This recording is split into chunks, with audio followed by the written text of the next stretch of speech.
चीन के पैरों तले खिसक गई जमीन। चीन को घेरने निकला फिलीपींस। दक्षिण चीन सागर में अब सिर्फ जहाज ही नहीं, इरादे भी आपस में टकरा रहे हैं। एक तरफ जहां चीन में तख्ता पलट की बात जोरों शोरों पर चल रही है, चीन के राष्ट्रपति शी जिनपिंग के राज का खात्मा होने वाला है, ऐसी अटकलें लगाई जा रही हैं। लेकिन भारत के विदेश मंत्री एस जयशंकर से शी जिनपिंग की मुलाकात ने इन अटकलों को एक नया मोड़ दे दिया। तो वहीं दूसरी तरफ चीन की आक्रामकता से जूझ रहा फिलीपींस अब खुलकर अपनी नीति बदल रहा है। लंबे समय से चीन की समुद्री दादागिरी का सामना कर रहा फिलीपींस अब चुप बैठने वाला नहीं है। उसने एक के बाद एक ऐसे कदम उठाए हैं जिससे चीन के पैरों तले जमीन खिसक गई है। पहले वह भारत से ब्रह्मोस मिसाइल खरीदता है, इसके बाद अब वो ताइवान के साथ अपने सैन्य रिश्तों को गुपचुप तरीके से मजबूत कर रहा है। वहीं दूसरी तरफ जापान से हथियारों की मदद लेकर अपनी नौसेना को नई धार दे रहा है।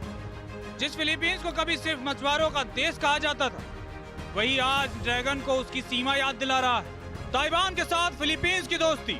चीन को टक्कर देने के लिए अब फिलीपींस ने ताइवान से दोस्ती का फैसला किया है। ताइवान को लेकर फिलीपींस अब खुलकर सामने आ गया। एक रिपोर्ट के मुताबिक फिलीपींस की ये रणनीति क्षेत्र में अस्थिरता को लेकर गहरी चिंता का परिणाम। फिलीपींस के रक्षा मंत्री गिलबर्ट टियोडोरो ने हाल ही में एक इंटरव्यू में कहा, यह कहना खुद को धोखा देना होगा कि ताइवान की सुरक्षा का हम पर कोई असर नहीं होगा। उनका यह बयान साफ दिखाता है कि मनीला अब ताइवान को लेकर अपनी रणनीति में बदलाव कर रहा है। हालांकि आधिकारिक रूप से वह अभी भी एक चीन नीति के तहत बीजिंग को ही मान्यता देता है। चीन को मुंहतोड़ जवाब।